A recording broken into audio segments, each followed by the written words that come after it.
자, 188페이지 내용을 볼게요. 자, 여기 보면 장원재 붕괴해가지고 그 내용이 있는데, 요 서술 내용이 약간 이제 서강하고 좀 시각이 좀 다른 부분이 있거든요. 그건 이제 뒤에서 이제 좀 비교해 보면서 좀 얘기를 할게요. 자, 일단은, 여기에도 이제 보면, 그, 되게 보면 크게 A 국면하고 B 국면으로 나눠요. 그래갖고, 11세기부터 해서 13세기까지. 그래서 중반까지죠. 요 시기를 A 국면으로 나눠요. A 국면. 그래서 요때는 이제 상품화폐 경제가 상당히 발달했던 요 시기도 이제 분류하고요. 그 다음에 정체 시기 있죠. 아까 제가 언급했던 14세기 맹하기. 그러니까 13세기 후반부터 해서 14세기 초반까지. 그 다음에 패스트가 유행된 14세기 중반부터 해서 쭉 15세기까지 요 시기를 이제 뭐냐면 여기에서는 비국면으로 분류를 해요. A국면, B국면 이렇게 분류하는데 자, 그래서 이제 있는데 여기에서 이제 13세기 중반에서 14세기 초반을 14세기 맹하기 그러니까 그 뭐냐 봉건제 위기의 맹하 이렇게 부르지 않고 거기 이제 책 보시면 189페이지에 보면 그 두 번째 단락 들어가기 전에 좀 이걸 문학적인 표현으로 뭐라고 하냐 거대한 숨쉬기의 운동 이렇게 표현하고 있거든요. 그러니까 서강의 그 14세기의 그 봉건적 위기의 맹학을 거대한 숨쉬기 운동 부분에서 13세기 뭐냐면 후반부터 해서 14세기 중반까지의 내용을 이런 식으로 표현하고 있어 정치기를. 예. 그래갖고 이제 요 내용도 있다는 거 좀 기억을 해주시고요. 자, 그다음 뒤에 넘어가서 이제 흑사병의 타격이라고 해가지고 흑사병 관련된 내용이 있어요. 14세기 중엽 때 일어났죠. 그래갖고 이제 흑사병이 했고 그때 이제 인구 감소가 일어나죠. 그래서 이제 흑사병에서 얼마나 많이 죽였나.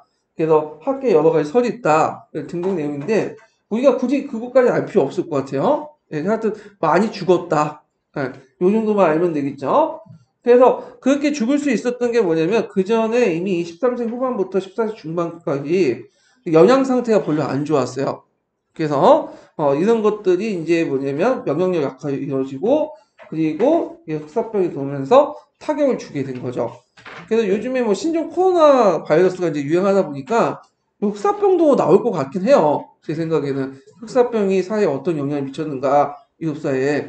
그래서 이런 것도 좀 봐주셔야 되는데 읽어보시면 알겠지만 그렇게 딱 떨어지게 나오는 부분은 없어요. 이 부분에서 그냥.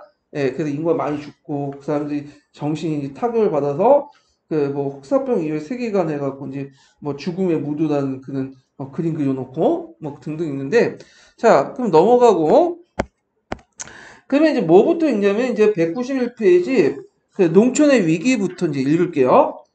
자 여기 이제 1300년경부터 유럽은 인구가 감소되는 국면에 접어드는데 예, 여기는 이제 여기에서 말하는 그 인구 감소 국면은 몇 세기냐 13세기 후반부터 해가지고 14세기 중반 그러니까 이제 패스트가 유행하기 이전부터 인구가 감소된 국면이라고 이렇게 하고 있어요. 그래서 있는데 요거는 제가 이제 서강하고 좀 약간 대비되는데 왜 대비되냐면 서강에서는 14세기 후반부터 해서 14세기 중반은 인구 감소보다는 인구 감소란 말을 안 써요. 서강에서는 이걸 뭐라고 이제 하냐면 인구가 정체됐다 이렇게 표현하고 있어. 인구가 정체되거나 약간 상승 이런 식으로 표현을 하고 있거든요. 근데 비해서 농업 생산력은 어떻게 되냐면 상대적으로 이제 정체가 됐다. 그러니까 인구가 이제 약간 상승하거나 상승한데 농업 생산이 정체되면 그러면 어떻게 농산물의 가격이 올라갈까요? 떨어질까요? 상대적으로 농산물 가격이 올라갈 수밖에 없죠. 인구는 약간 상승된 반에서 상대적으로 농업 생산이 떨어지다 보니까 그 농산물 가격이 상승되잖아요. 근데 얘네들은 요게 이렇게 쓰지 않고 인구가 이 당시부터 이미 패스트 이전부터 감소됐고 그러다 보니까 어떤 문제점이냐면 당연히 그 뭐냐면 이제 농작물 가격도 하락을 했다. 수요가 없으니까 그래가지고 이제 뭐냐면 이때부터는 곡물가가 하락됐으니까 화폐로 이제 화폐지대로 바뀌었다. 14세기 그 초반부터 이런 식으로 서술이 돼 있어요. 그래서 약간 이제 뭐냐면 그 봉건적 맹하 시기에 대한 서술이 약간 좀 틀려.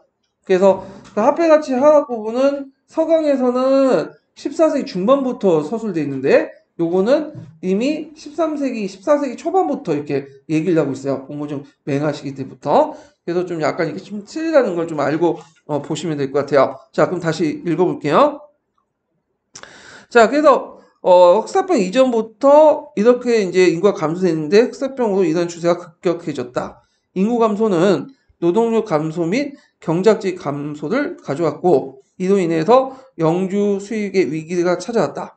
게다가 영주는 더 많은 노동력 확보하기 위해서 토지를 대신 공격한 농노에게 더 좋은 조건을 제시할 수밖에 없었고 영주의 권한이 약화되었다. 공권제에서 영주의 권한은 농민에게 토지 임대하는 데서 생기는 경제적 권리와 그다음 국가의 공권력을 가진 데서 생기는 경제 외적 권리를 나누고 있다. 이때 이제 그 국가의 공권력은 두 가지 대표적인 게 뭐죠? 그 당시 징수권하고 사법권 이런 것들을 얘기하는 거죠. 자, 중세 초에 산업이 단절되면서 자급자족 농촌 경제가 서게 되자 영주도 자신의 식량을 생산할 경작지를 운영해야 했다. 이러한 경작지, 그 영주 직영지에 비해 영주는 노동력이 필요했다. 경작지가 많고 노동력이 적은 상황에서 노동력 확보하는 손쉬운 방을 강제로 동원하는 것이죠. 그래서 영주는 경작지를 임대해 주는 대신에 그 임대료로서 직영지의 즉 노동지대를 받았다. 그래서 여기에서 강제로 동원했다. 그래서 이걸 이제 무슨 자본제도가 하냐면 고존자본제라고 해요. 전형적인 고존자본제. 자, 더욱이 인구가 적고 그냥 토지가 많은 상황에서 농노가 도망가지 못하도록 붙잡아둬야 하므로 경제 외적인 권리도 더 필요했다. 그러나 이제 사회가 안정되고 인구가 증가되면서 상업이 부활되고 영주는 더 이상 직영지를 운영할 필요가 없었다. 대개 이제 12세기, 13세기 때 이런 상황이 되었다. 그러나 인구가 증가하는 A 국면에서 고가가 상승하므로 영주는 직영지를 포기하고 시장에서 곡물을 구입하는 것보다는 직영지를 유지하면서 곡물을 시장에 내다 파는 게 더 유리하다고 판단했다. 그래서 이제 한편 인구의 증가는 노동자 임금 하락을 가져오는 강제 노동, 부역보다는 임금 노동자 고용하는 것이 유리하므로 영주는 직영지 임금 노동자 위에 경쟁했다. 동료도는 그때까지 부역, 노동지대로서 자신의 경작지에 대한 임대료를 지급했으나 부역을 하지 않게 되면 헌물로 하든가 화폐로 임대료를 지급하든가 했다. 그래서 여기에서는 이제 A 국면 때 오히려 직영지가 계속 유지됐다. 이런 식으로 얘기를 하고 있어요. 그거는 이제 요거 서강하고 비슷비슷해요. 왜냐면 임금 노동자 고용하는 거와 그다음에 여기 좀 있지만 그렇지 않을 경우에는 그 당시 이제 그걸 나눠주는 그런 방식으로 이제 했는데 여기에서는 이제 주로 그 임금 노동자를 고용하는 방식이 있었다는 식으로 이제 얘기를 하는데 하여튼 자 1300년 이후에 하강국면이 되니까 영주 직영지를 임금 노동자를 사용해서 운영되기 어려웠다. 자 이런 선택은 강제 노동을 해결하든지 직영지를 포기하든가 둘 중에 하나였다. 강제 노동을 해결했다가 시도하면 농노도 도시로 도망가거나 저항하기 일쑤였다. 따라서 영주들은 직영지를 임대하게 되었다. 직영지를 포기함으로써 강제 노동의 필요성이 없어진 것은 경제 외적인 권리의 필요성은 없어짐을 말한다.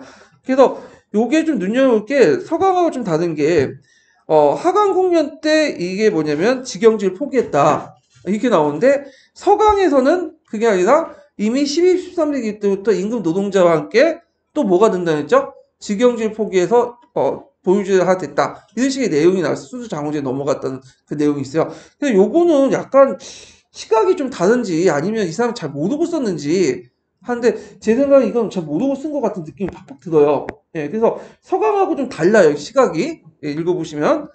자, 그러나 필요 없다고 해서 영주는 권리를 포기하지 않았다. 다만 수익이 줄어들면서 이를 보충하기 위해 영주는 여러 가지 권리를 팔아넘겼는데 농민 보유지를 받은 임대료의 경우에 고가가 하락되는 경향이 있어 헌물 받는 것보다 화폐를 받는 게 이득이다. 그래서 얘네들의 이제 논리는 화폐 지대가 이미 12, 13세기 때 등장한 게 아니라 봉건적 맹하 시기 때 등장했다. 그 이유가 뭐냐면 앞에서 그 곡물 가격이 하락을 하기 때문에 곡물을 받는 보다는 좀 상대적으로 이제 화폐 가치 올라가니까 화폐 받는 게 낫다. 그래서 화폐지대에 등장했다. 이런 식으로 설명을 하는데, 근데 서강에서는 이 시기 때는 이제 뭐냐면, 인구는 어느 조금밖에 성장이 안 되는데, 농업사회가 하락했기 때문에, 뭐냐면 정형적인 이제 뭐냐면, 멘데스 법칙에 의해서, 어떤 현상이 일어나냐면, 임금이 점점, 그러니까 그 곡물가가 올라가기 시작했다. 그래서 1인당 곡물 설치량이 줄어들면서 인구 늘어나는데, 곡물 공급이 줄어들기 때문에 곡물가가 오른다. 이런 식으로 얘기를 하고 있거든요. 근데 여기에서는 곡물가 하하고 설명하고 있어요. 예. 그래서 좀 약간 다르다는 걸 좀 기억을 해두시고요. 자, 그리하여 이제 영주는 농민의 경제에 걸리는 임대료만 받게 되었고, 과거처럼 인민은 신체적으로 구속할 수 있는 권리를 갖지 못하게 되었다. 자, 하여튼, 그래서 이제 영주는 소장로부터 임대료를 받는 단순한 지주로 변했다. 그래서 점점 이제 장원제가 해체되는 과정은 맞지만, 그 세부적인 내용들은 좀 약간 서강하고 다르다는 걸 좀 보시면 될 것 같아요. 예. 자, 그러면 이제 뭘 또 있냐면 도시의 위기 보죠. 도시의 위기. 자, 다시 이제 거기 돌아가서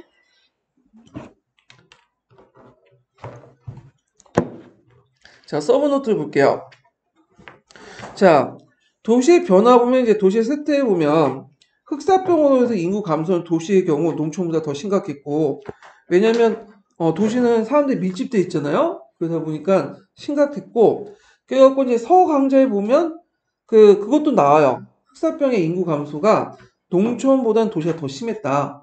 네, 그래가지고 보통 우리가 도시의 인구 감소를 가지고 얘기를 하는데 실제로 그렇게 많은 인구 감소가 없었다. 농촌은 그렇게 심각하지 않기 때문에 이런 내용이 나와요. 자, 이는 상품의 공급가인가 전반적인 수요의 대표적인 감퇴로 초래했다. 그래서 이제 도심의 계층 분화 보면 초기에 이제 비교적 궁둥했던 도시민들은 13세기 진행된 계층 분화의 결과 자본가라고 할 수 있는 상층 부르주아와 소시민적 부르주아, 도시 프롤레타리아 계급으로 분화되었고요. 상층 부르주아는 대체 외국 무역이나 도매상을 종사하여 부유해진 대상인들로 구성됐고, 이들은 13세기 후반에 도시 귀족화되어 시행정을 장악했고, 이들 이용해서 많은 부를 축적했다. 또 한편으로는 수많은 임금 노동자, 즉 프롤레타 계급들이 등장했다. 자, 중소 시민층은 부유하지 않았으나 가난하지도 않았고 그 생활은 안락한 편이었다. 자본가의 기업가로서 상승하지 못한 자기인들, 그리고 임금 노동자로 전락하지 않은 소자기인들이 그 주축을 이뤘다. 자, 도시의 반란을 볼게요. 자, 도시의 반란 부분은 예전에 그 기출문제 나왔어요. 2차 기출문제. 자, 상층 부유자들이 도시 귀족화되면서 시행정권을 배타로 독점하였고 다수의 임금 노동자가 나타나면서 발생을 했는데 대표적인 반란이 이제 프랑스의 여러 도시의 반란. 그 다음에 예전에 전 시간에 언급했던 치오피의 반란 있죠? 예. 그래서 필렌체에서 발생한 소모공도의 반란. 그래서 이제 그 소모공도는 모직물들을 다듬어 가지고 직물하는 사람들 얘기를 해요. 그래갖고 이들이 이제 길드를 조직할 권리가 없었던 소모공들이 노동력과 임금 착취의 배경으로서 일어났고, 그래서 그들 자신의 길드 결성, 이거 외워두시겠죠? 요구 내용 쓰고 나올 수 있으니까 도시행정에 참여, 독자적인 사법권 등을 주장을 했다. 그래서 성격은 강력한 길드의 통제력 분사하려는 독립수공업자와 소규모 상인들에 의해서 주도됐다. 자, 그 다음에 도시 반란의 의의를 볼게요. 그래서 중세적 도시 경제가 그 속에 자라나고 발전한 상공을 통제하고 더욱 발전시켜 너무 협소하고 부적당한 걸 말해주고 있고, 왜냐하면 이제 종전의 길드적 체제에서는 생산량이나 생산 품목, 생산의 질 이런 것들 다 통제를 했죠. 근데 이제 상품화폐 경제가 발달되면서 이렇게 이제 통제된 상황에서는 그런 수요와 이런 그 욕구들, 다양한 기호들을 반영을 못하는 거야. 자, 그래서 이제 이런 것들을 이제 보여주고 있고, 자, 그건 특권적이고 폐쇄적인 중세도시의 길드적 생산체를 넘어서 자본주의 세계 경제 추진을 예고한 조짐이었다. 그래서 도시를 대신해 상공을 발달을 촉진하는 보다 강력한 심, 새로운 집권적 통일 국가의 등장을 요구하기도 했다. 그래서 뭐 도시 관련의 의미를 이렇게 뒀고요. 그 다음에 거기 밑에 상인 자본가들 출연 이렇게 있어요. 자, 일단은 상인 자본가들 이제 보기 전에 우리가 이제 그 산업 자본가 그 다음에 상인이라고 했는데 그 상업 자본, 그 다음 산업 자본, 금융자본 이 특징을 볼게요. 여기 상인자본들을 보통 이제 상업자본가들이라고 이제 얘기를 하는데, 예. 자, 그러면 이제 제가 이제 그 강의 내용에서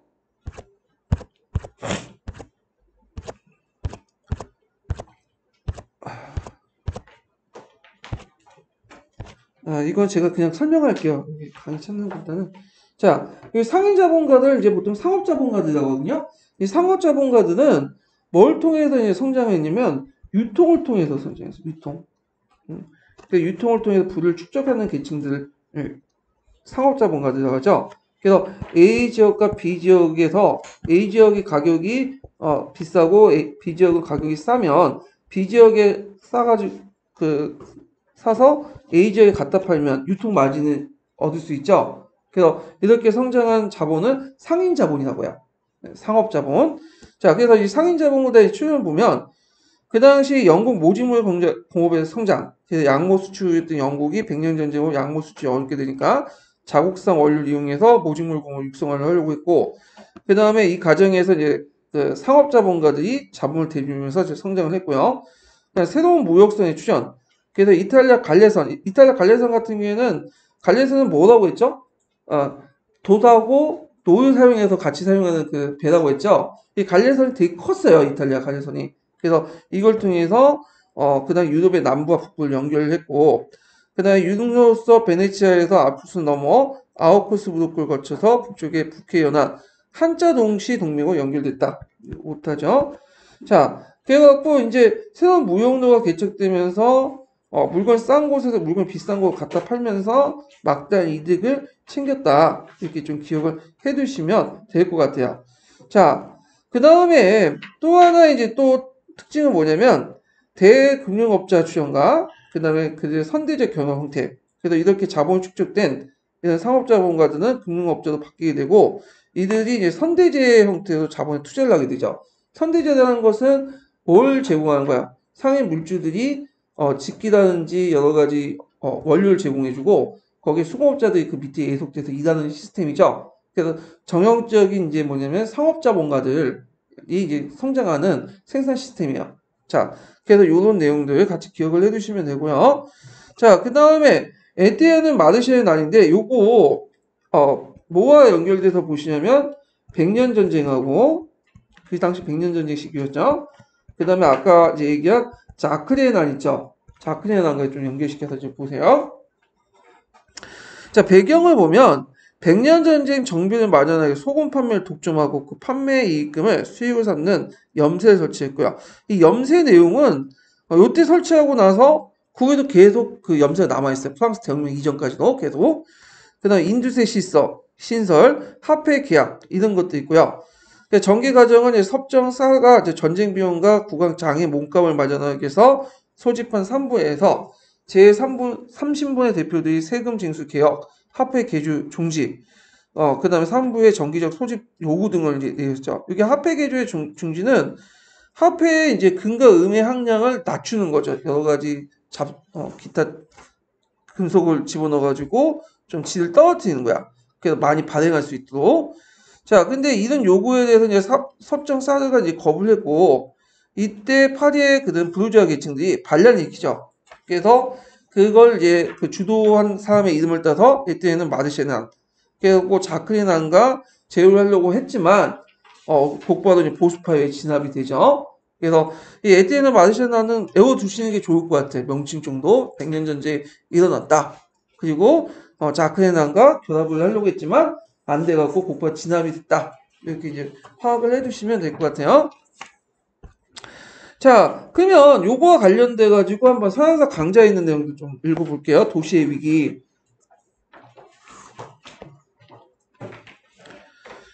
자, 여기 보면 이제 위기는 농촌의 장원에만 국한되지 않았다. 그래서 농업 생산의 감소로 농촌의 경제 잉여가 도시에 유입되지 않게 되었고, 인구가 줄여 그 도시의 수요 역시 줄어들었다. 그래서 상품 가인 상태가 되었다. 요 시기가 이제 되게 어느 시기냐면 그 앞에서 언급했던 봉건주의 위기에 관련된 시기죠. 예, 전후 시기죠.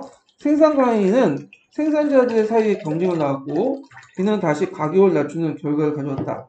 또한 인구 감소는 주택 수요도 감소로 인해서 임대료가 하락됐으며 어떤 주택지는 벌어지기도 했다. 뭐 이런 내용들이 있어요. 그 다음 뒤에 넘어가서 자, 이런 위기 속에 이제 상층 시민들은 다양한 방법으로 자신들의 이익을 지켰다. 그래서 12세기에서 13세기 때 경제적 발전으로 부를 축적하고 도시의 자치정부를 장악한 도시의 상층 시민들은 14세기 들어서 폐쇄적인 집단으로 변화됐다. 요들을 이제 뭐라고 이제 요때부터 부르기 시작하면 도시 귀족들이라고 하죠. 예.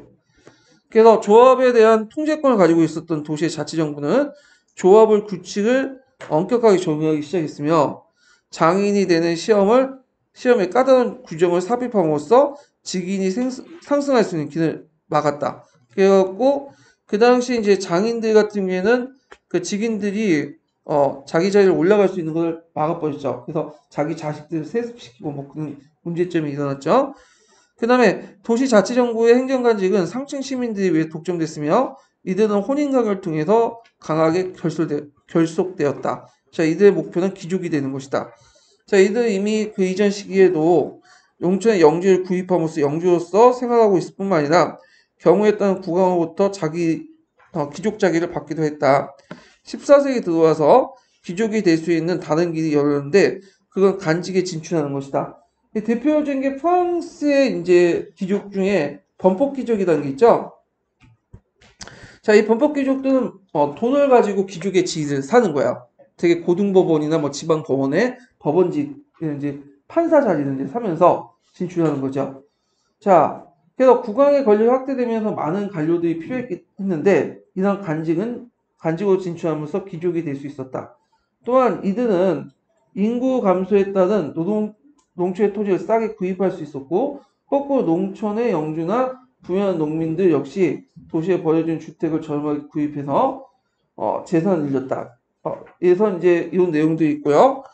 자, 이에 반해서 이제 상층 시민은 이렇게 나름대로 잘 나갔는데 이에 중간층 시민들 그 아래 계층은 더 굶주렸죠. 인구가 줄게 되면서 임금이 상승해야 함에도 불구하고 실제 동시의 임금은 1351년 프랑스의 노동자 조례 같은 각종 조치에 의해서 억지되었다. 그래서 이제 불만들이 일어났고 결국에는 마지막 줄 보면 1328년에 어느 지역에서 프랑스 도시 반란이나 이탈리아 필렌체 치오피에 반란이 이것이다. 그러니까 이런 반란은 대부분 뚜렷한 조직이나 강령이 없었기 때문에 그가 진압됐다. 예. 자, 이런 내용들 같이 기억을 해주시면 될 것 같아요. 자, 그 다음에 이제 뒤에 넘어가서 이제 경기도 합격자 서브노트 또 볼게요. 자, 백년 전쟁을 볼게요. 백년 전쟁. 백년 전쟁. 이 백년 전쟁의 부분에서 이제 서강제에서는 상당히 많은 부분을 할애하고 있어요. 그래서 이거 나올 것 같은 또 느낌이 들어. 예전에도 한번 나왔죠. 예, 그래가지고 보면 원래 이제 백년 전쟁에서 100년 동안 싸웠던 건 아니에요. 네, 그래서 여러 번의 이제 좀 후식기도 있고 중간에 패스트도 유행하고 그런 시기도 있었고 농민 반란 시기도 있었고 이렇게 잡다하게 있었는데 자, 이게 원래 백년 전쟁은 처음에 실시할 때는 중세적 요소가 되게 강했어요. 예, 원래는 주종 관계였다는 거죠. 그래서 이제 봉건적인 어떤 관계들, 봉건적 토지 소유 관계 때문에 이런 거죠. 이 봉건적 토지 소유 관계라는 것은 어떤 특징이 있어요? 어떤 상황을 말하는 거죠? 영국의 왕이 프랑스의 땅을 소유하는 경우야. 지금 그것 때문에 가스코너 지역 같은. 근데 이제 전쟁이 진행되면서 이게 점점 중앙 집권화된 모습을 띠게 돼요. 그래서 근대적 요소가 되게 강화되고 그리고 초창기 때는 이제 뭐 전쟁의 주역이 주로 기사들이나 프랑스 같은 경우 예를 들면 기사들이나 이런 것들인데 점점 뭘로 바뀌게 되냐면 시간이 지나면 상비군으로 바뀌게 돼. 그래서 총포로도 무장, 하향무기도 무장한 상비군 형태로 바뀌게 돼요. 그래서 기사나 용병이 아니라 상비군 형태로 바뀌게 된다. 그래서 이때는 처음에는 중세적 요소에서 출발했지만 전쟁이 끝날 무렵에는 점점 이제 중세적 봉건 국가에서 벗어나 영국이나 프랑스가 점점 중앙 집권 국가가 갖게 되고 중앙 집권 국가 되고 각각 민족 의식을 갖게 돼요. 다른 민족 의식을. 네. 이런 내용들이 전반적인 특징이고요. 자, 그러면 일단은 그 배경을 보죠. 이 배경도 시험 문제 나올 수 있어요. 여러 가지 배경이 있는데 크게 세 가지예요. 하나는 프랑스 왕위 계승 문제, 두 번째는 프랑드 지역 문제, 세 번째는 중세적 봉건적 토지 소유 관계 문제. 이런 건데 첫 번째 볼게요. 왕위 계승 문제 볼게요. 자, 이때 이제 그 반려 왕조 앞에 무슨 왕조가 있었죠? 카페 왕조가 있었죠? 카페 왕조. 자, 카페 왕조는 운이 좋게도 아들 계속 생산을 했어. 그래서 직계들 계속 왕위를 계승했는데 문제는 1328년에 샤들 4세라는 왕이 있어요. 이 샤들 4세가 이제 필립 4세인가? 세 번째 아들인데 하여튼 이 샤들 4세가 아들을 생산하지 못했어. 대가 끊긴 거야. 그래가지고 이제 아들 생산하지 못하니까 프랑스의 카페 왕조 직계가 이제 대가 끊겼죠. 그러니까 가까이 찾다 보니까 이 반계를 보니까 필립 4세 조카였던 조카 쪽에 이제 5촌인가 6촌 쪽에 이런 사람이 왕이 됐어요. 이 사람이 이제 누구냐면 그 당시 이제 그 사람이 이제 샤를 4세가 이제 죽고 그 당시 이제 그 사람이 왕이 됐거든요. 이 사람이 제가 이름을 까먹었는데 하여튼 그 필립 6세다. 필립 6세가 이제 왕이 돼요. 이 필립 6세는 그 필립 4세 좀 반계 집안 쪽의 사람이야. 좀 약간 촌수가 있어요. 5촌, 6촌 정도 되는 사람인데 필립 6세가 왕이 됨으로써 이제 왕조가 바뀌죠. 이게 무슨 왕조죠? 반려와 왕조예요. 예. 그러니까 이거에 대해서 누가 시비를 거냐면 영국의 그 에드워드 3세가 시비를 걸어. 그 에드워드 3세가 왜 시비를 거냐면 자, 에드워드 3세는 그 자기 뭐냐면 할아버지, 외할아버지가 필립 4세예요. 필립 4세. 그러니까 이제 자기 입장 볼 때는 자기는 외손자고 그쪽은 좀 약간 먼 반계 집안이었단 말이야. 그러니까 이제 순서 볼 때는 누가 왕이 되는 친척 보려면 에도 3세가 자기가 가깝다. 그래서 왕이 될 수 있다. 이렇게 주장을 하죠. 그러니까 이제 그 당시 이제 그 필립 6세는 그 게르만법까지 가지고 와가지고 게르만법이면 북계 쪽에는 왕이 될 수 있지만 모계 쪽은 왕이 될 수 없다. 샬리법에 의하면. 그래서 너는 왕이 자격이 없다. 그래서 결국에는 이제 자기가 왕이 되고 그러니까 에드워드 3세는 그냥 포기해버려요. 그러니까 실제 왕위 계승 문제는 그냥 표면적인 거고요. 이게 크게 큰 영향을 미치지 못해요. 그다음 두 번째가 뭐냐면 가스코너 영역 문제인데 이게 이제 제일 중요해. 이게 토지 문제 때문인데 이제 예전에도 얘기했지만 이제 영국의 그 왕실은 예전부터 노르마 왕조나 플랜테지니트 왕조나 다 어디에서 출발한 왕조예요? 프랑스에서 출발한 왕조예요. 그러니까 프랑스 지역에 땅이 많아. 얘네들이.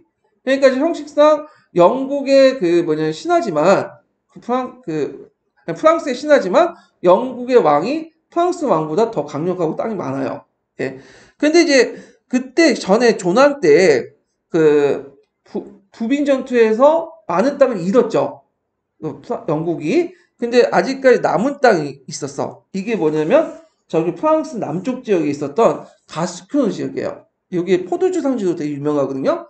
그래서 이 가스코너 영유 문제 때문에 또 싸웠고, 자, 그 다음에 또 이제 세 번째가 이제 뭐냐면 프랑드 지방 문제죠. 그래서 프랑드 지역 같은 경우에 이제 이 지역이 벨기에 남쪽 지역인데 경제적으로 누구와 가깝죠? 영국하고 가깝죠. 예. 그래갖고 이제 영국하고 가깝고 프랑스 같은 지배층하고 또 가까워. 얘네들. 그러니까 이제 그 당시 프랑드 지역에 내분이라니까 영국과 프랑스가 각각 개입을 한 거예요. 그러면서 이 프랑드 지역에 이제 뭐냐면 문제를 둘러서 다툼이 있었고 그 다음에 하여튼 이런 이제 세 가지 문제로 가스코너 영유 문제, 왕위 계승 문제, 그 다음에 프랑드 지방 문제 등등 해가지고 그 당시 이제 이런 거를 이제 배경으로 해갖고 일어난 것이 백년 전쟁이다 이렇게 보시면 돼요. 근데 요게 서강자에서 제일 강조되는 부분은 이런 봉건적 소유관계, 가스코너 영유 문제 때문에 뭐냐면 근본적으로 이게 제일 중요해서 일어났다. 서강제의 기술이 그 부분이에요. 자, 그래서 이렇게 내용을 좀 기억을 해두시면 되고요. 자, 그 다음에 이제 관련된 내용 중에 잠깐만요. 또 왜 이러나? 자, 여기 이제 보면 전쟁 상황에 이제 전에 이제 상황을 좀 볼게요.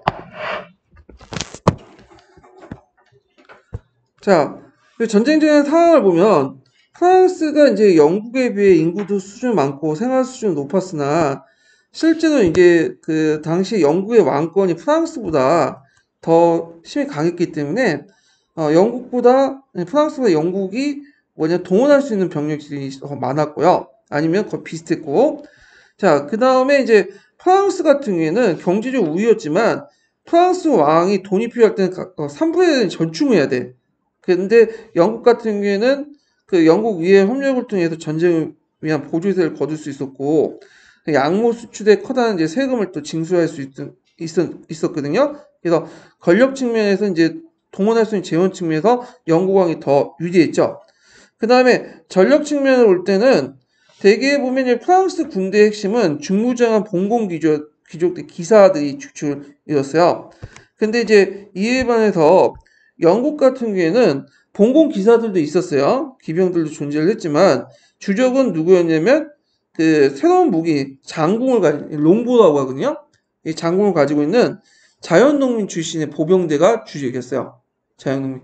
그래서 이들을 뭐라고 하냐면 롱보를 이제 소유하고 이제 갖출 수 있는 사람. 그래서 요몬이라고 하죠. 요몬. 원래 요몬이라는 것은 계층의 이름이 아니라 그 롱보를 소유하고 담당하는 집단들 요몬이라고 했어요. 그 정도 이제 요몬들이 그 당시 군대 다수를 이루었다. 예, 이런 것들 이제 좀 같이 기억을 해 두시면 될 것 같은데, 자, 근데 이게 서강자에서는 좀 약간 다른 식으로 설명을 했어요. 보통 그 요몬은 이제 보통 자연농민 출신으로 되어 있거든요. 궁수들은. 근데 서강자에서는 뭐라고 되어 있냐면 이걸 용병으로 표현하고 있더라고요. 용병을. 근데 이건 틀린 것 같아요. 다른 사료나 이런 자료를 볼 때 그 당시 이제 장궁수들 출신이 어떤 계층들이냐면 요몬 계층들은 그 용병이 아니라 자연농민 출신이에요. 예, 그래서 좀 약간 틀리고요. 자, 전쟁의 전개 과정은 좀 이따 이제 보기도 하고, 자, 여기에서는 이제 여기까지 관련돼 가지고 서강제 관련된 내용을 한번 읽고 넘어갈게요.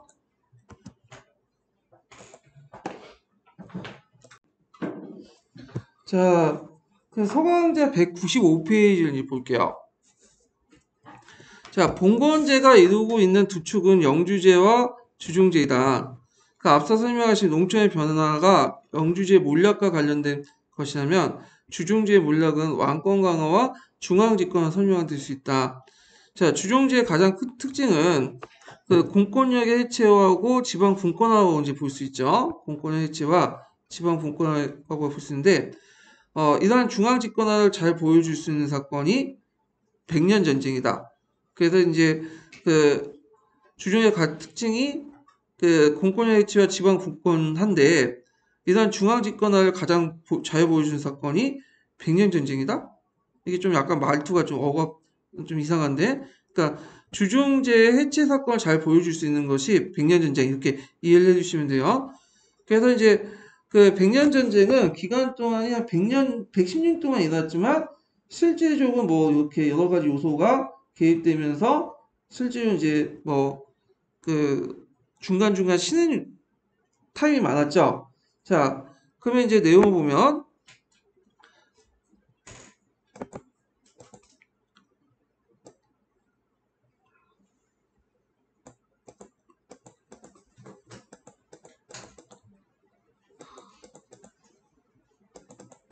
이게 또 엉망으로 되네.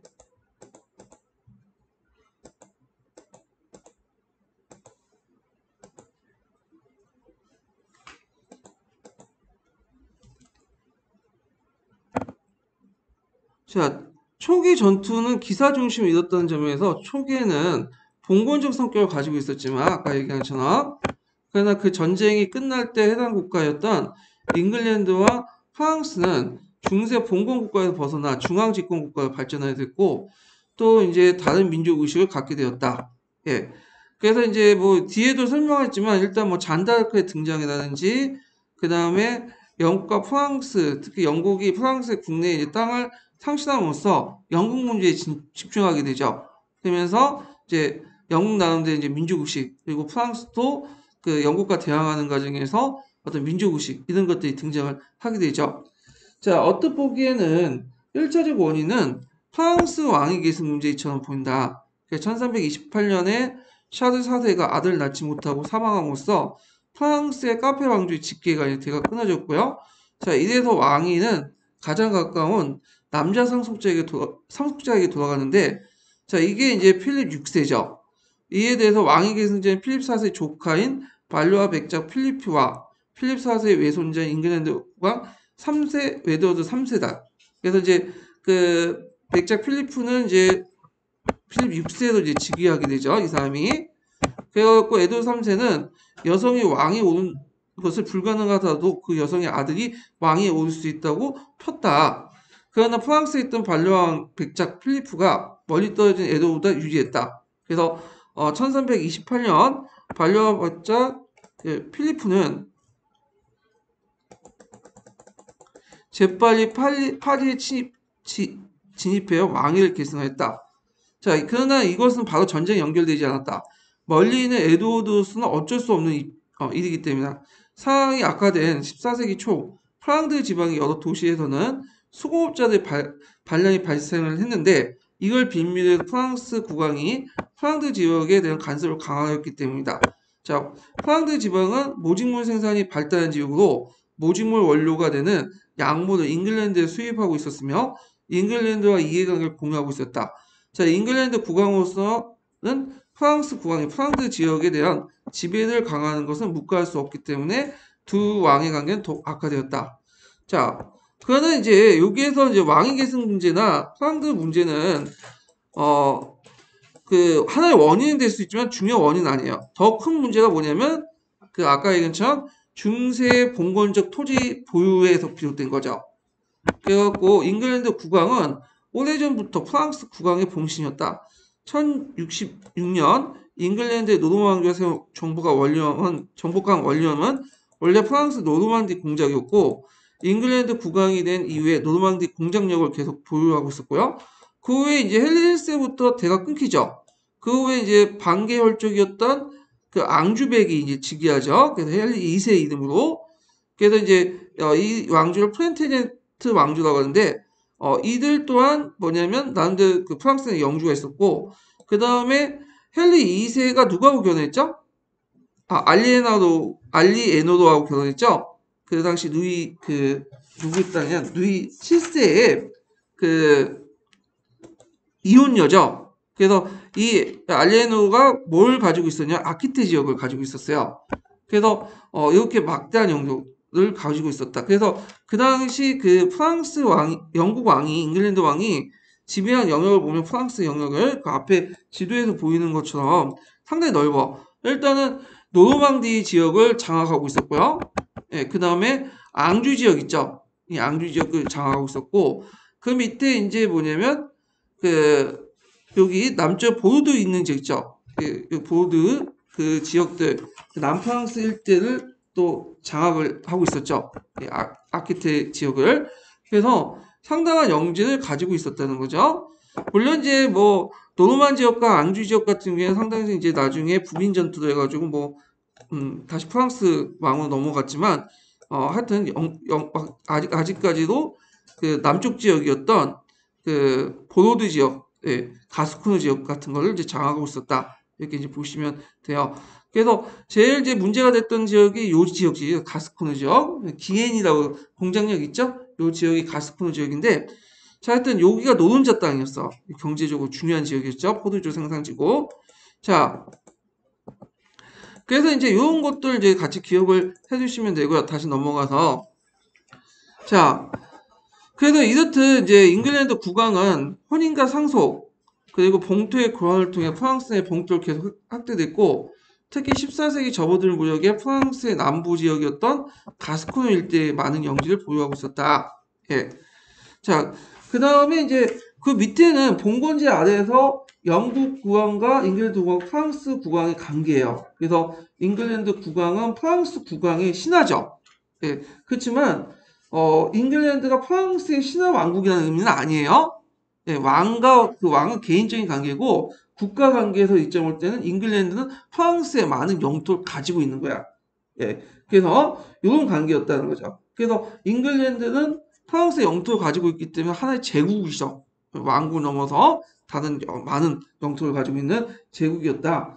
그래서 프랑스의 역대 왕들은 어떻게 하든 이 땅을 뺏으려고 했어요.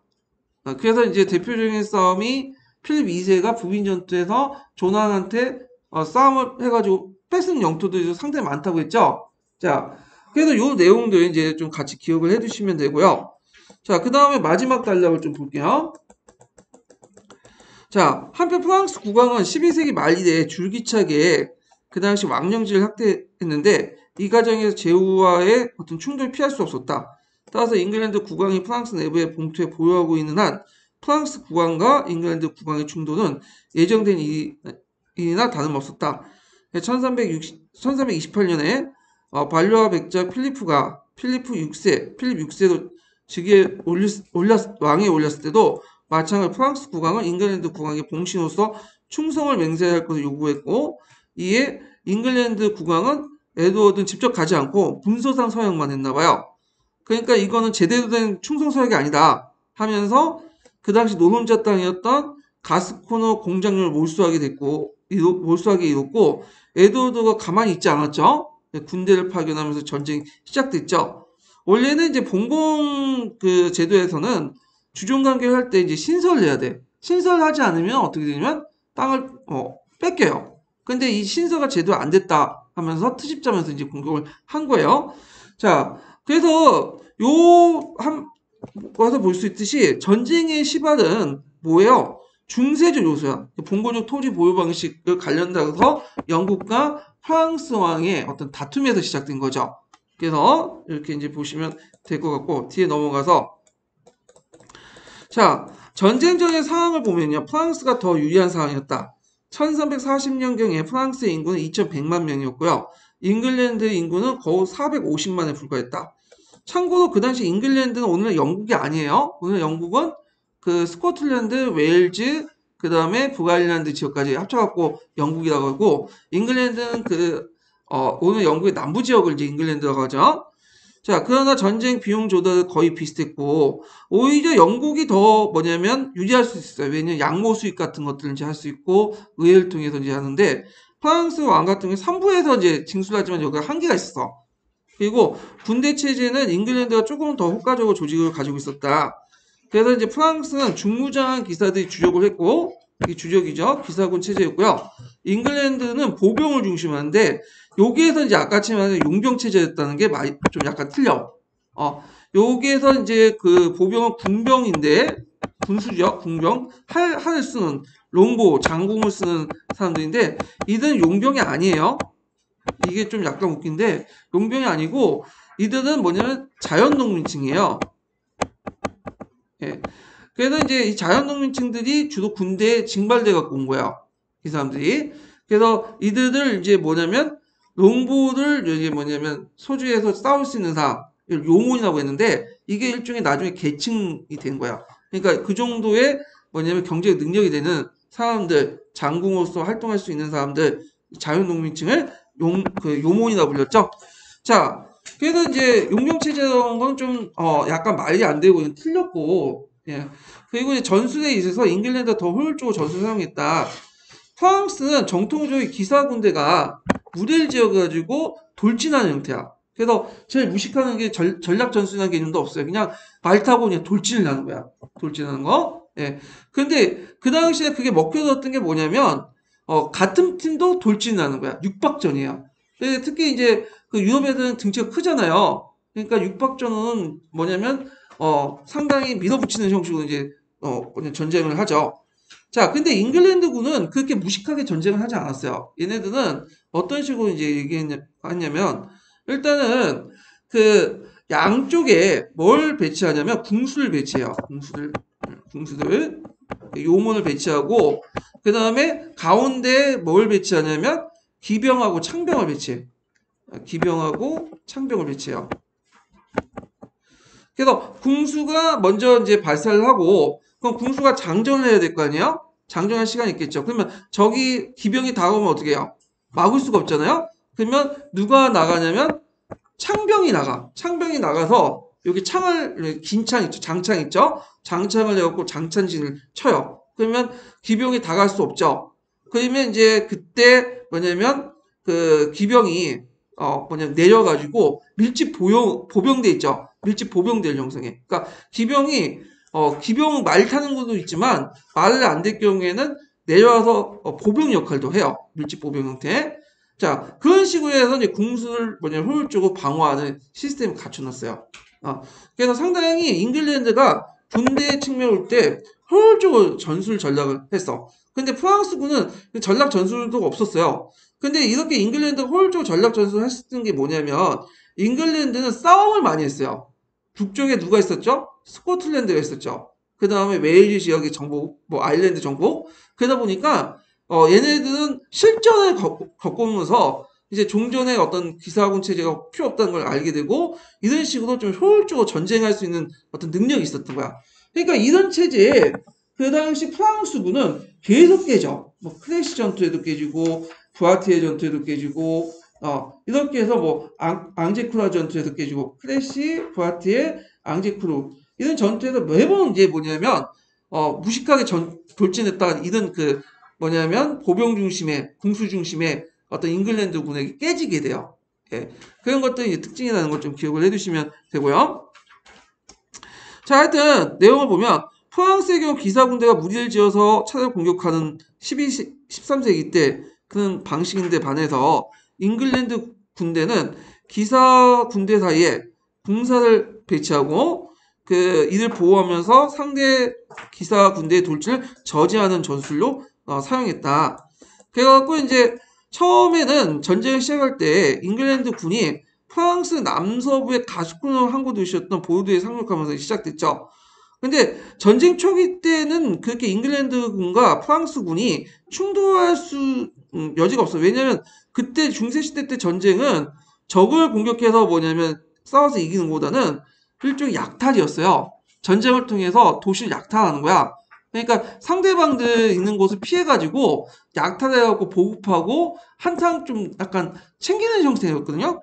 그런데 이제 서로 간에 이제 뭐냐면 그렇게 하다가 우연하게 어디에서 부닥쳤냐면 크래시에서 전투했어. 크래시.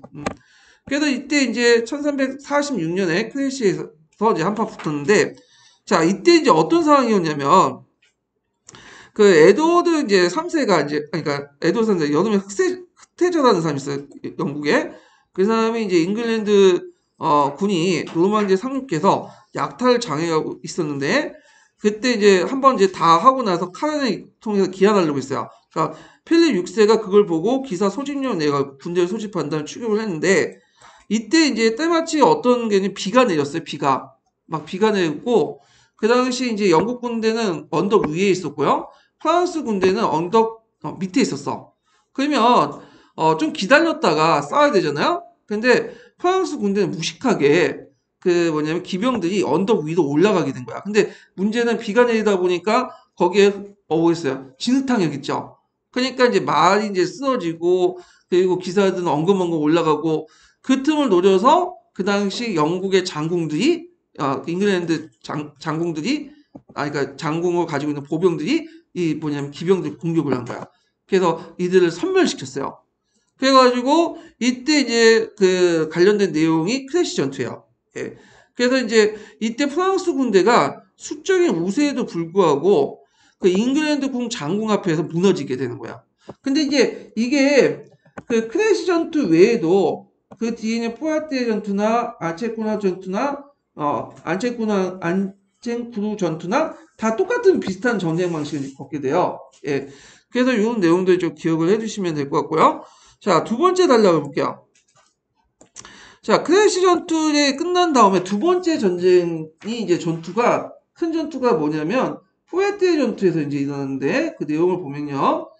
자, 1348년 흑사병이 유럽을 강타함으로써 전쟁을 잠시 소강 상태에 있었다.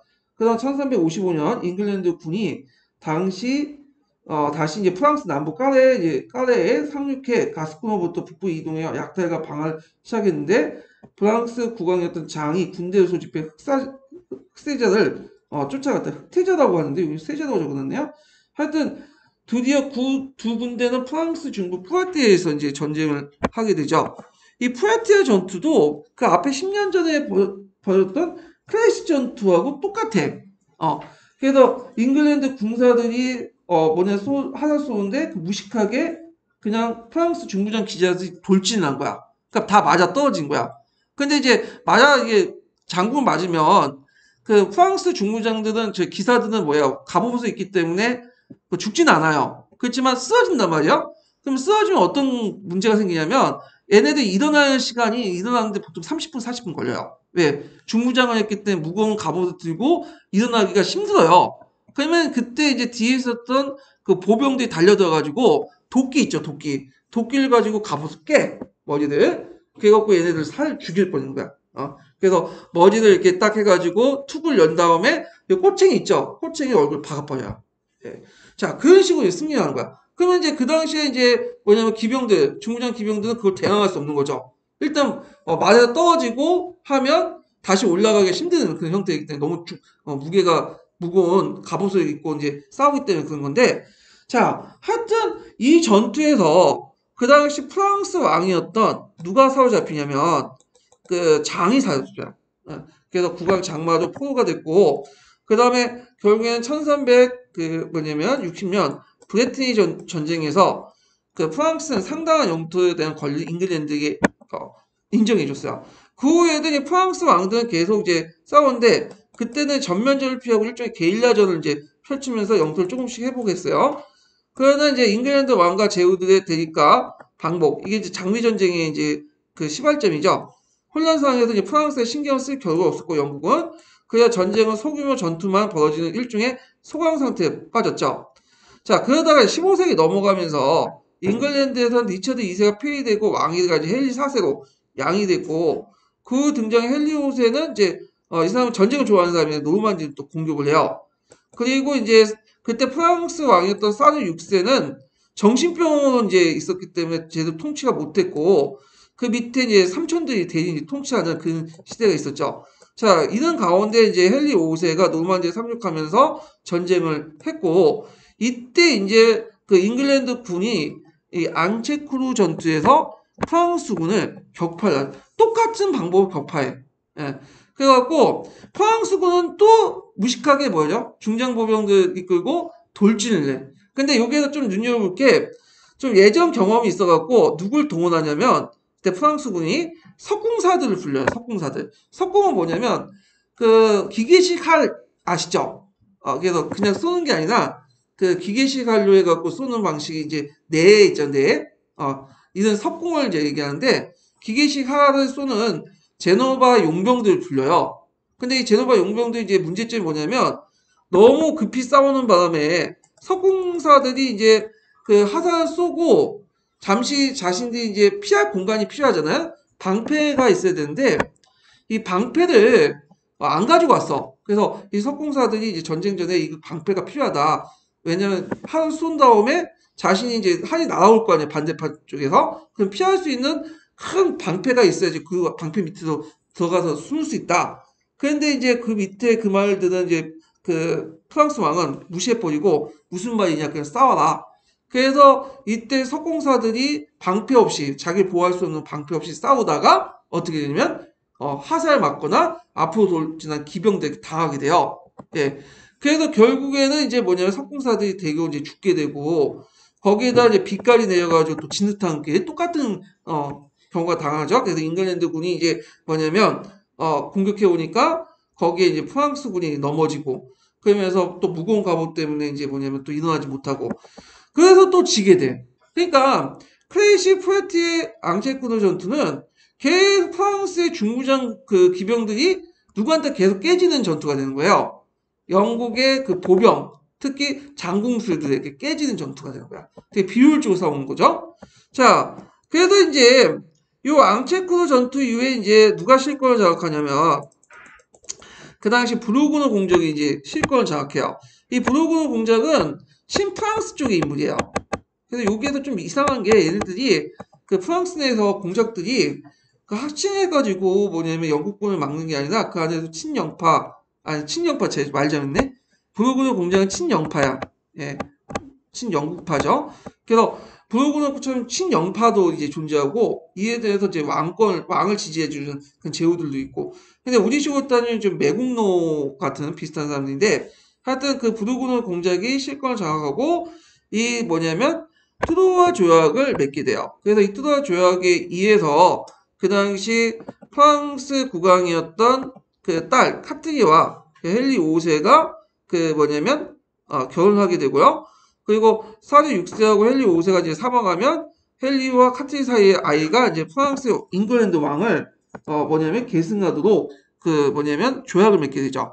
그래서 이제 나중에 사르 6세하고 헨리 5세가 이제 사망한 후에 이제 결국에는 그 영국 왕이었던 헨리 5세 아들 영국 왕이었던 헨리 6세가 이제 뭐냐면 프랑스와 잉글랜드 공동왕으로 등장하게 되죠. 자, 그러니까 이때 이제 트로아 조약에도 불구하고 그 당시 샤르 6세 아들 사이가 사르가 있었는데 헨리 6세가 등장하니까 이 사람이 이제 뭐냐면 지위가 좀 약간 정치 지위가 약화되니까 좀 소심하게 있다가 그 당시 프랑스 기사들의 지지와 그 다음에 또 누구와 이제 등장했죠? 잔다르크. 이 잔다르크의 지지를 받고 이제 다시 뛰쳐 나오죠. 그래가지고 그 당시 이제 뭐냐면 그 잔다르크의 군사적인 어떤 역할 등등등 해가지고 결국에는 프랑스군을 물리치고요. 영국군을 물리치고 그리고 랭스에 가갖고 그 당시 샤르 7세로 즉위하게 돼요. 그래서 앞에 있었던 헨리 6세의 프랑스 왕의 지위를 박탈하죠. 그리고 그 즉위하자마자 그 당시 잔다르크는 또 계속 싸우다가 콩페뉴에서 그 잉글랜드 군에 이제 포로 잡히고 그리고 나중에 교회 법정에 서가지고 마녀로 해가지고 이제 사형받게 되죠. 예. 자, 그리고 이제 그 잔다르크가 죽은 뒤에 전쟁이 지지부진했고 1435년에 아라스 조약을 맺게 돼요. 그래서 이제 샤르 7세하고 그 당시에 이제 사이가 안 좋았던 친영파였던 부르고노 공작이 하야하게 되고 이제 부르고노 공작도 영국이 아닌데 프랑스와 이제 같이 이제 해서 하나된 단결된 모습을 보이죠. 예전에 영국에 들었다가 영국 편 들었다가 자 그래서 이로써 이제 샤르 7세는 잉글랜드 전쟁의 정력을 기울 수 있었다. 그래서 1450년 노르망디의 포로미니에서 전투에서 마지막 잉글랜드군은 거의 물러났다. 요 포로미니 전투는 이제 거꾸로 이제 잉글랜드군이 프랑스군과 격파된 전투야. 왜 어떻게 격파냐? 이때는 이제 점점 그 프랑스가 상비군을 마련해요. 상비군. 이제 예전에는 주로 기사들이나 용병들을 이제 고용했는데 그들이 아니라 이제 일정한 월급을 주고 고용하는 상비군이에요. 용병은 이제 단기 계약이고 얘네들은 뭐야? 장기 계약. 예. 그래갖고 상비군은 이제 말하고 이들이 뭘로 무장하고 있었냐면 총포로도 무장, 하향무기, 총과 포로 무장하고 있었죠. 그러면서 잉글랜드 군을 격파를 하게 돼요. 그래서 이 내용은 좀 보면요. 자, 하여튼 포로미니 전투에서 잉글랜드 군은 과거와 마찬가지로 들판에 진을 쳤고 프랑스 군대는 과거와 달리 새로운 전술을 사용했는데 이거는 아까 지금 먼 거리에서 대포를 이제 계속 공격했어요. 그 타격 또한 잉글랜드군을 괴멸시켰다. 그래서 이제 프랑스는 노르만디 점령하에 또 보르도에서 크게 승리했고 결국에는 1453년 이제 까르만 남겨 잉글랜드 수준에 남게 되었다. 자, 그래서 이렇게 해서 이제 관련된 내용을 이제 보시면 될 것 같아요. 그러면 잔다르크의 승리가 어떤 의미가 있냐? 잔다르크는 전리품을 위해서 싸우는 기사나 용병들과 달리 프랑스와 국왕을 위해서 싸웠고 즉 공공선을 위해서 싸운 것이다. 자, 이러한 공개념은 로마 제국 이후 거의 찾아볼 수 없었던 것인데 중세 봉건 사회가 이제 사적 관계에 근거해서 감안하면 이러한 공공선의 등장은 중세 봉건적 관계와 근대적 관계의 변화를 보여주고 있다. 이렇게 보시면 돼요. 그래서 이제 이렇게 해서 이제 쭉 얘기를 했는데 그래서 이제 정리를 하자면 일단은 백년 전쟁은 여러 가지 요인으로 많이 시작했고 제일 중요한 거는 그 중에 중세적 봉건적 어떤 토지 소유. 그래서 영국이 왕이 프랑스 국내에 지배하고 있는 가스코너 지방 때문에 일어난 게 큰 원인이었고요. 처음에는 중세적 요인을 시작했지만 점점 시간이 지나면서 무슨 걸로 했다? 근대적 성격으로 탈바꿈했다. 그러면서 이제 민족 의식과 민족 국가가 형성하는 바탕이 되었다. 이렇게 이제 보시면 될 것 같아요. 그 다음에 전략전술을 볼 때는 초창기 프랑스는 무식하게 샀죠. 예전에 기사도 중장보병 이런 아니 중장보병이 아니라 저기 중무장 기병으로 이렇게 싸웠는데 이제 시간이 지나면서 용병이나 이런 기사 대신에 뭘 고용했냐면 총포로 하얀무기로 무장한 상비군을 고용했고 이걸 바탕으로 해서 뭐냐면 영국군, 잉글랜드군을 격파했죠. 그리고 상비군이나 이렇게 관료제를 유지하려면 뭐가 필요해? 그 당시 세금을 걸 수 있는 징수 기구들이 발달이 필요하죠. 그러다 보니까 이제 이런 징수를 이제 효율적으로 할 수 있는 관료제 이런 것도 발달되기 시작했다. 이렇게 이제 보시면 될 것 같아요. 자, 그러면 뒤에 넘어가서요. 여기가 끝나는 게 아니에요. 거기 보면 이제 몇 페이지 보시냐면 근대의 태동을 볼게요.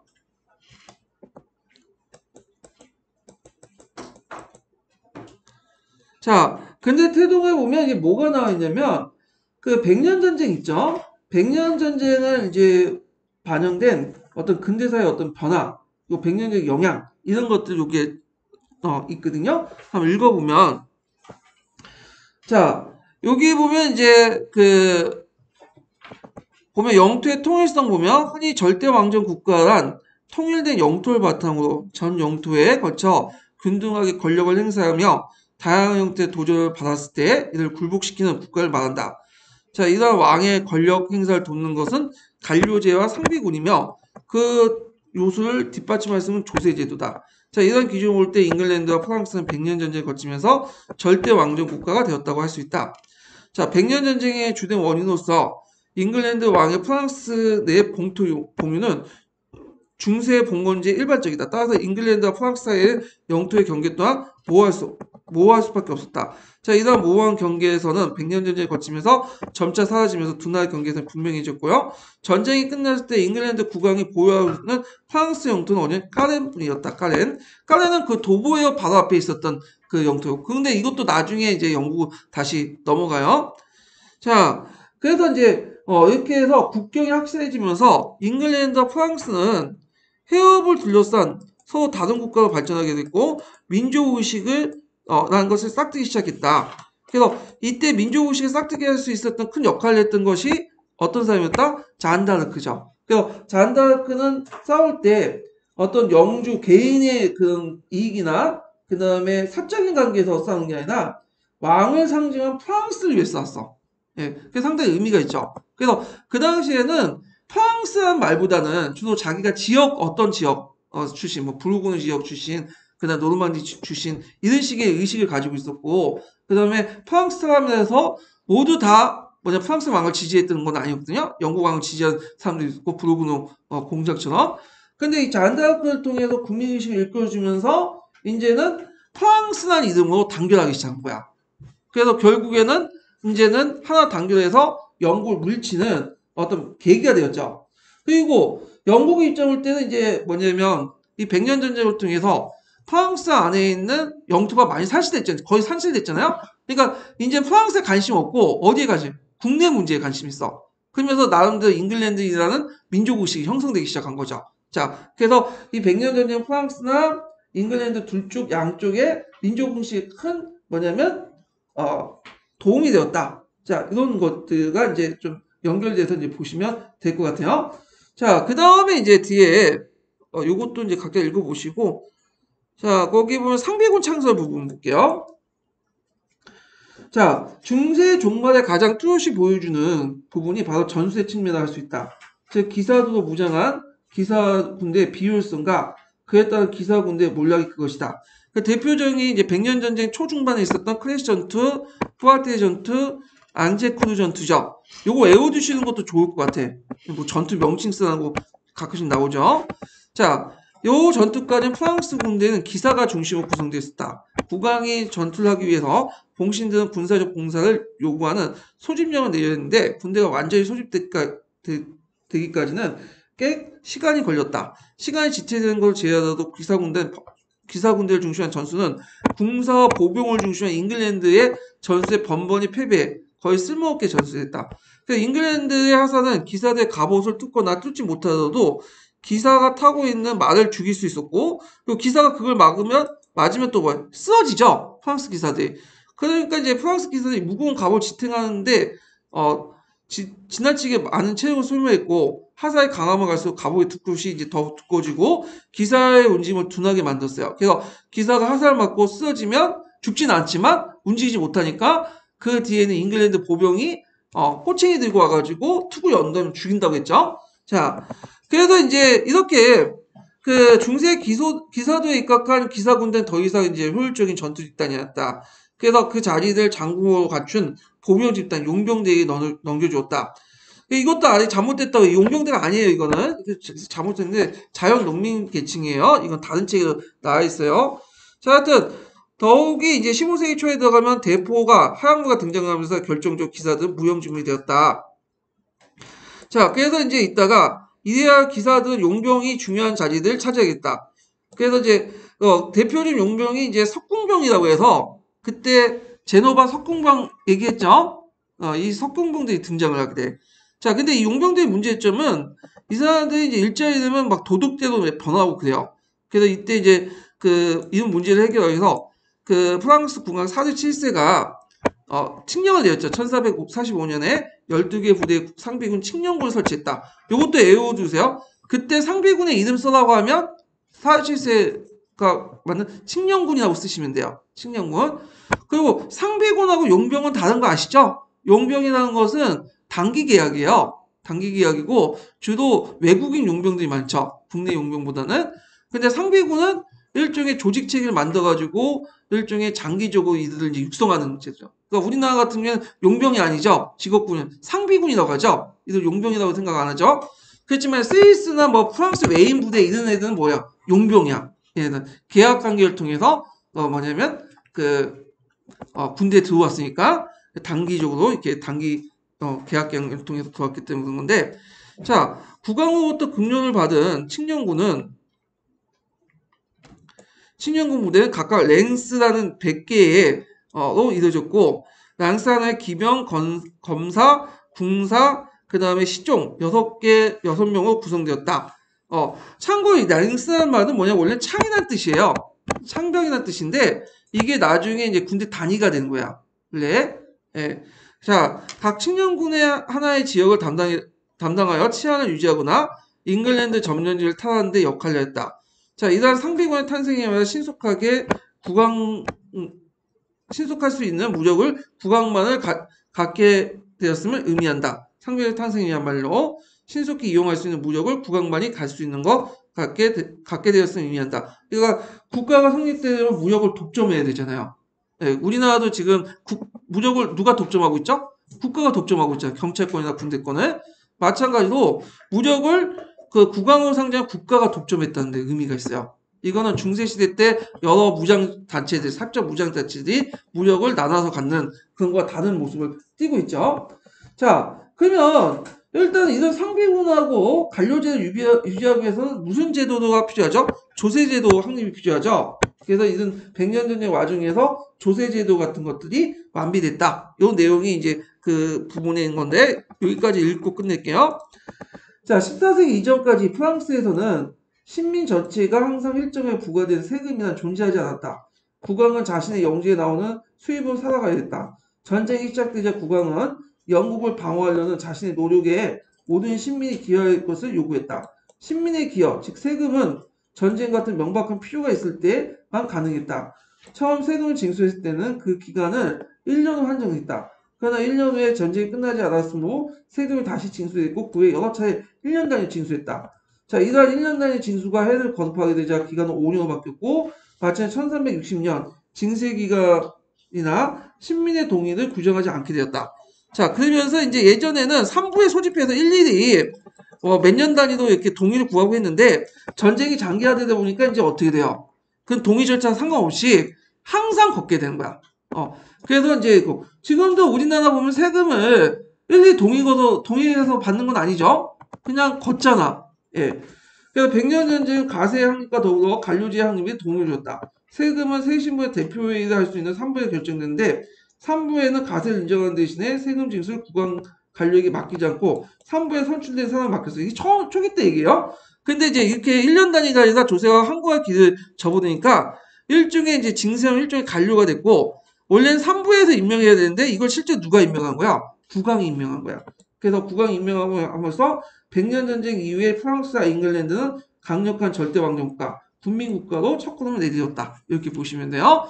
그래서 프랑스 같은 경우에는 세금을 예전에는 삼부회를 통해서 삼부에 진영된 사람을 통해서 걷었지만 시간이 지나고 이제 이게 전쟁이 장기화되다 보니까 이제 동의는 생략되고 점점 왕이 이제 직접 걷게 되고 실제로 이제 그 임명을 왕이 조세 걷는 사람을 임명함으로써 걷게 되면서 이제 조세권이 누구한테 넘어갔다는 거야? 왕권한테 넘어간 거야. 그러면 더 이상 이제 삼부회를 뭐냐면 그 징집 그 삼부회 열 필요가 없겠죠. 그러다 보니까 이제 삼부회를 잘 안 열어 프랑스는. 예. 영국 같은 돈이 필요하니까 자주 여는데 프랑스는 어쩌다 한 번씩 열어요. 어쩌다 한 번씩. 예, 그 후에는 그런 것도 이제 좀 특징이죠. 자, 그래서 이렇게 해서 100년 전쟁 끝났어요. 그래서 이 100년 전쟁 관련된 내용이 합격자 서브노트에도 있긴 있는데 굳이 뭐 합격자 서브노트보다는 그냥 요거 읽고 끝내는 게 나을 것 같아요. 이게 더 자세히 돼 있으니까. 예, 오늘 이렇게 해서 이제 한번 끝났고 다음 시간에는 이제 뭘 하냐면 다음 시간에는 장리전쟁 부분 할게요. 전후의 상황과 그 프랑스 그 요거 해야 되네. 프랑스 100년 전쟁 이후에 상하고 영국하고 그 다음에 장리전쟁부터 이제 시작할게요. 그 다음에 비잔틴 제국하고 오늘 수고하셨습니다. 고맙습니다.